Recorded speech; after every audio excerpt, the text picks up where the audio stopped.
My name is Patrick, aka Dr. Blue, aka DrBluVentures, and just wanted to go through of how I was actually able to save $25,000 plus finishing my basement.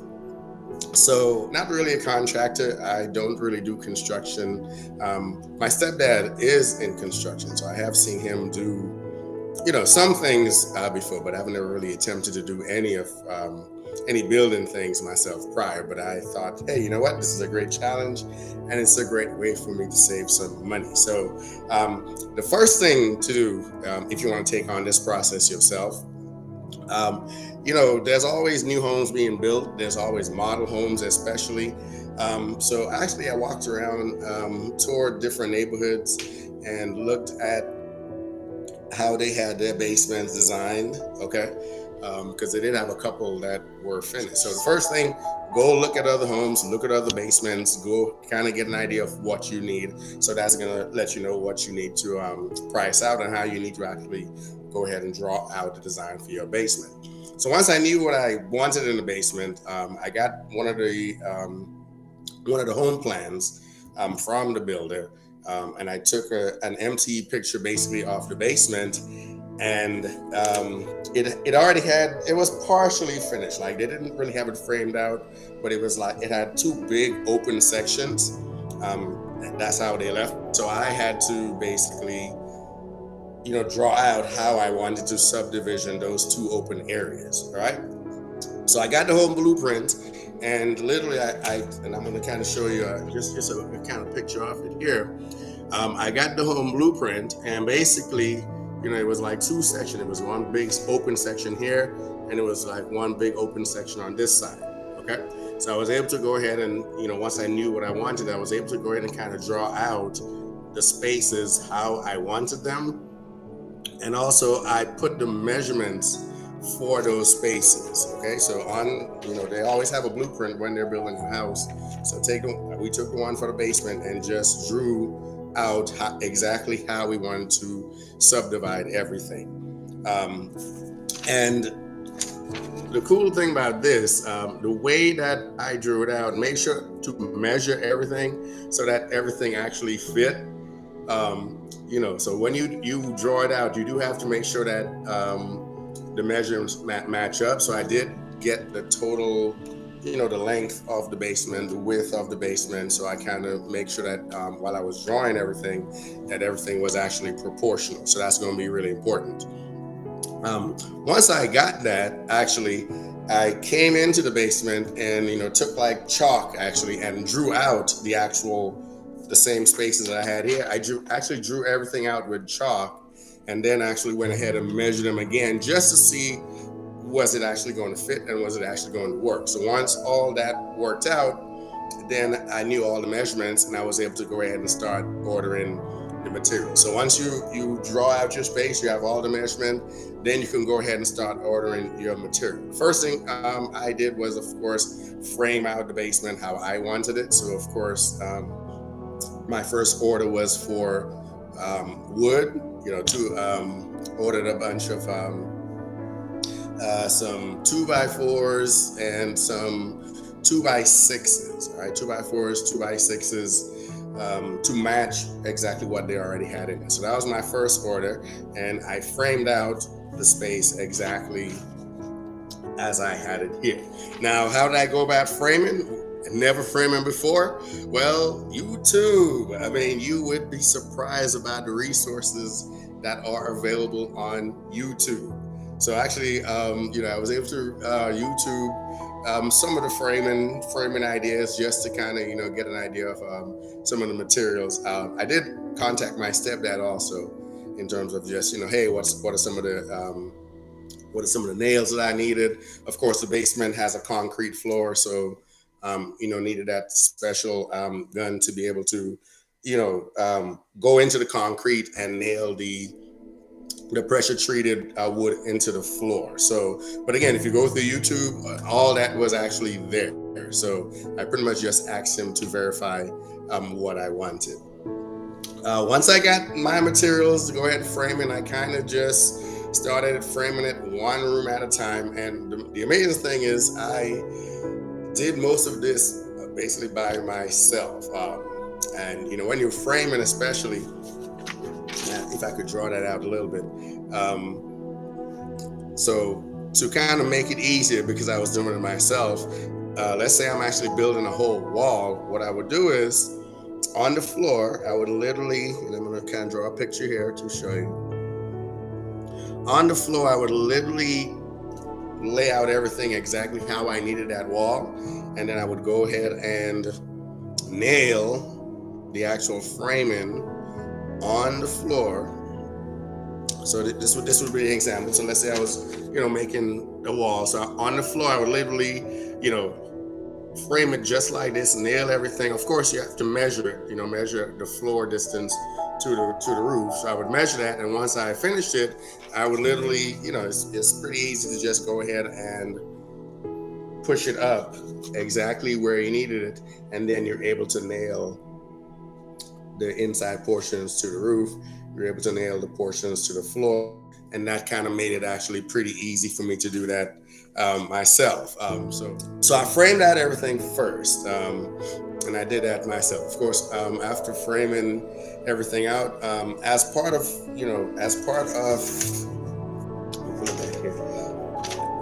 of your drawing where you need everything, I also indicated basically where I would want lights to be, where I would want outlets to be, all those things. So I kind of had an idea where I wanted everything. I also knew that I wanted a sound system in the basement, so I had where on my drawing where I would want speakers, where I would need those things.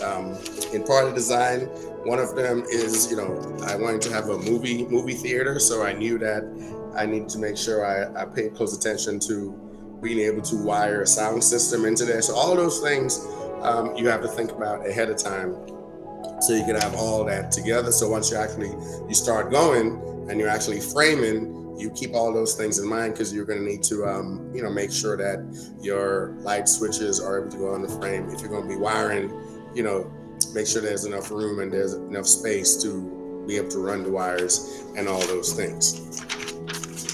All right, so once I got through doing my framing, which I think framing took me about on and off, maybe about a week or so. Like I said, I didn't work all day every day. I just, I kind of put in a few hours every day. So that took about a week. And once I was finished with my framing itself, then actually need to go ahead and run the electric wires. Now, because it was, it was a new build, some of the wires were ran already, so that actually made it a slightly easier task. And I know how to do wiring, so I was going to wire my basement myself. But another good tip for you, when you see new neighborhoods being built, they do a lot of subcontracting. What I actually did when they were actually building the neighborhood, I got a lot of the contact information for the folks who were doing like sheetrock, the folks who were doing electricity, the folks who were doing the bricking. So I kind of got some information from all those guys, and what they oftentimes, most of them will do work on the side, okay? And they will do the work on the side a whole lot cheaper than what the contractor or the builder would actually charge you to do it. So for the electricity, even though I knew how to wire if I needed to, now I got 3 quotes, and the guy with the building, subcontract, he was actually working in the neighborhood. He gave me a crazy price that I was like, you know what? I'm not actually going to need to waste my time to do the wiring when he's going to charge me that cheaply. He charged me basically at $1,200, so basically $1,700 altogether to run all the wiring and by code. So he's going to run them, and then once I finished the basement, he was going to come back and actually finish the electricity in terms of putting all the lights. So he brought all the light fixtures. He put in the smoke detectors. So all that for $1,700. I was like, please, you got it. Take whatever time you need. So I was able to save a lot of money on my electrical. And again, because he worked already here with the builder, it was already done to code. Okay, so that saved me a lot of money, and he did an excellent job.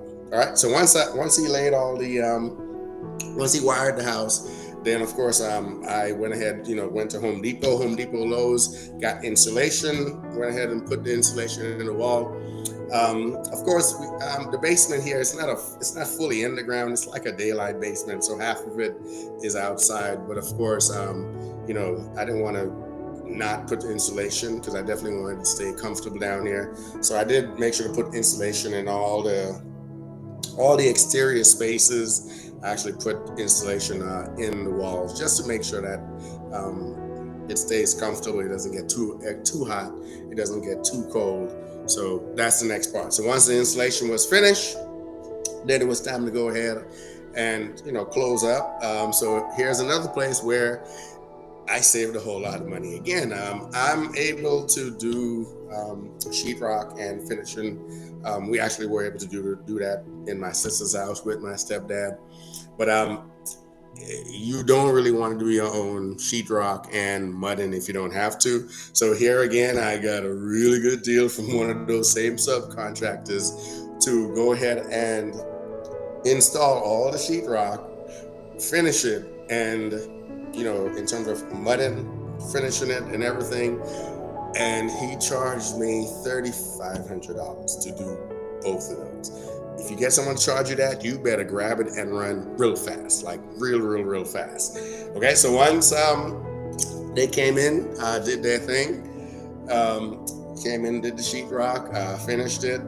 Once that was finished, of course, then the electric guy went ahead and came back and he finished off, all the spaces. I showed him where I needed my can lights.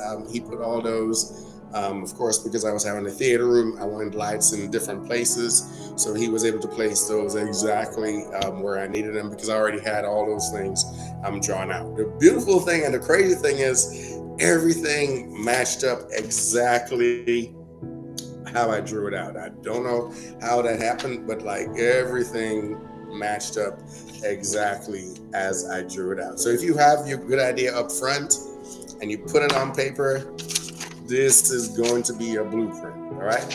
So once all that was finished, the bar part, I actually built the bar from scratch myself, and I'm going to show you that in a little bit. I built the bar myself. I knew I wanted a bar. I didn't know exactly how I wanted it to look. But of course, I've been to a few bars, and there's a couple of them that I liked a lot. So I just actually tried to mimic those spaces, and I'm kind of going to look down a little bit here. This is the bar shelf here, the bar counter, and it basically looks like the bar counter that I have seen when I was out one time. Home Depot, I was able to get this butcher block basically for Home Depot. It was only about, it was a sale. They had a sale. It was on Black Friday, and they had it on sale for half off. And this one here is about almost 7 feet, and it was for $195. Okay, so I grabbed it and I just saved it, and I was able to get the glossy bar. Home Depot sells that also. It's a glossy bar. Glass type finish that you can, of course, butcher block. It's wood, and of course, if it gets wet, it's gonna spoil. So I took the glossy bar, as you see, the shiny part. Right, if you look at it, it's real shiny, real glossy, and I put that over the entire bar. So if there's any spill or anything like that, guess what? Nothing. I just wipe it off and we just keep on pushing. So that's something. And actually, the material itself, when I was at a bar, one of the bartenders actually is the one who put me on to the covering because I told her what I was trying to do. And she said, oh yeah, you know what? Home Depot sells it. So talk to people and they will give you all kinds of ideas. All right. So once I built the bar. It came out, exactly as I wanted it. I'm gonna pull this off here and kind of walk around and show that a little bit. So, all right. So again, you can see the bar. This is the bar shelf itself. So I built the structure over here. I built up the structure. So I framed this part out. I framed that part out, and then I build this top part so it can support the countertop. All right. For most of this, the way I kind of got the bar going, I kind of just sat down, just kept looking at it, and it was like, you know what? Okay, I just need to make sure I build something that will support, So I built it right and kind of in the middle, a little bit off the butcher block, and from below. From the below part, I went ahead and actually I use both wood glue, so a lot of glue, but also I use screws. I use a lot of screws because screws are a lot more secure than nails, especially for the bar part here. I want to make sure that it actually held. So again, I kind of just sat there and came up with that one myself. I knew I wanted a bar, didn't know what it wanted to look like, and I just sat there and just kind of made it happen. All right. So once I got all the framing pieces going and the bar was finished, the folks came in and they finished the sheetrock in those pieces. Of course, painted myself. My wife helped. My wife helped. My sister helped, and we just went ahead and painted each room. We mostly stuck with one color. We used a gray kind of throughout. Because that's the color we wanted. One missing part in there, though, of course, because I wanted to make sure everything was hidden. Basically, right before they had came into the sheetrock, I did all the wiring, so I knew exactly where I wanted my speakers to be. If you kind of look out here in the open area, there's speakers in the roof part. All right, there's one above, that's right here. I have a speaker, and then there's also one on the other side, right there. Okay, so I wired all that ahead of time, and they're all wired back here. Actually, they're all wired back here to a receiver. Pull it out for these.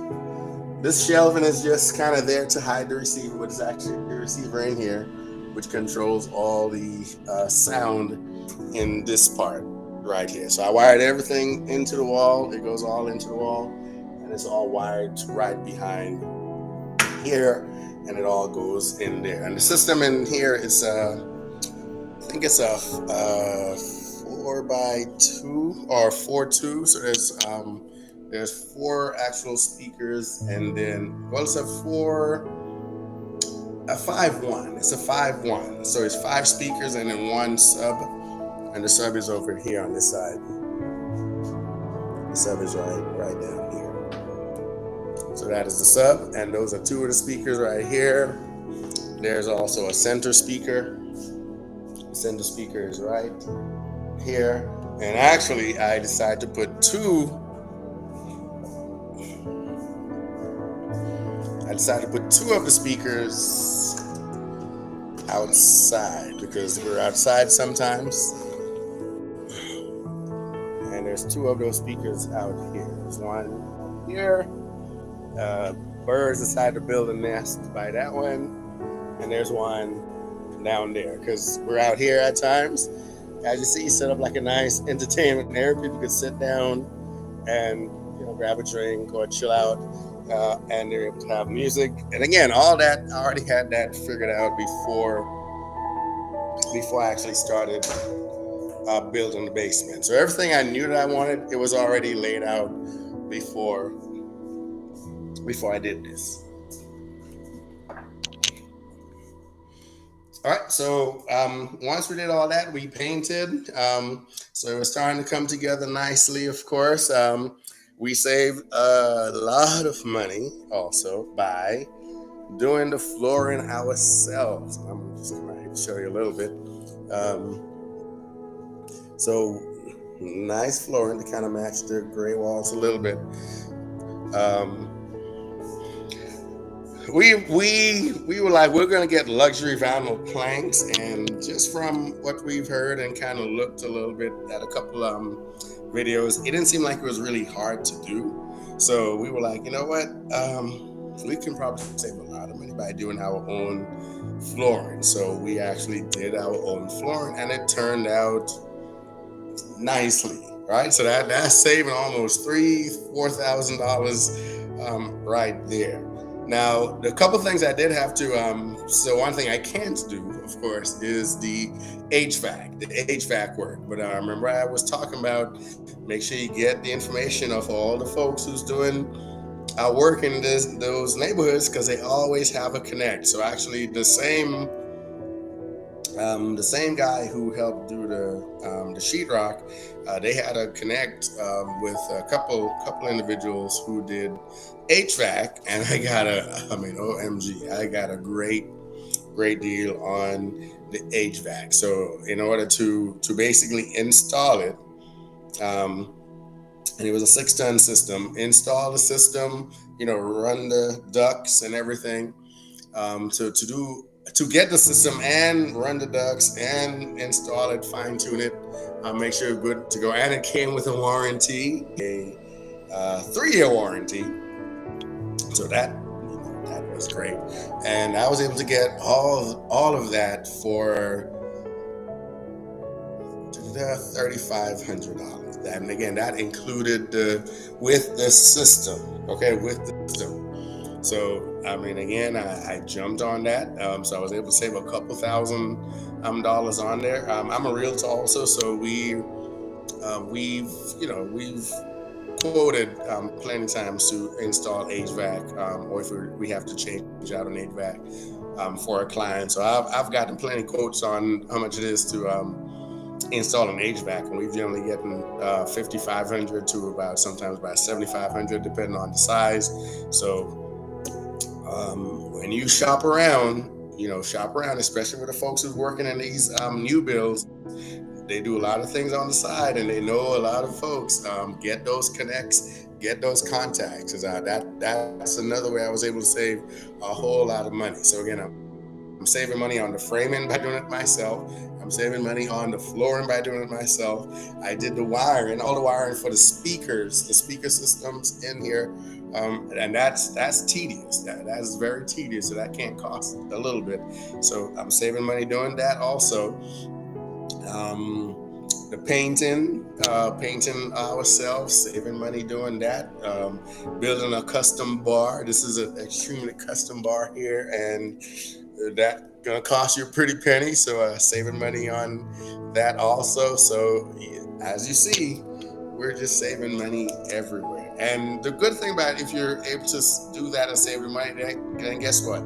You're able to take the money that you save, and now you're able to furnish your basement. So it made it pretty easy for us to furnish the basement because we were able to save all that money. So really, between start and finish, including furnishing, I think it took me like a couple months working by myself. We moved in July 20th is when we moved in, and basement was ready to rock and roll by September. Okay, so again, and I did not have prior experience contracting or doing any of those things. So if I can do it, I know for a fact that you can do it. All right. So thank y'all for coming, touring my basement with me.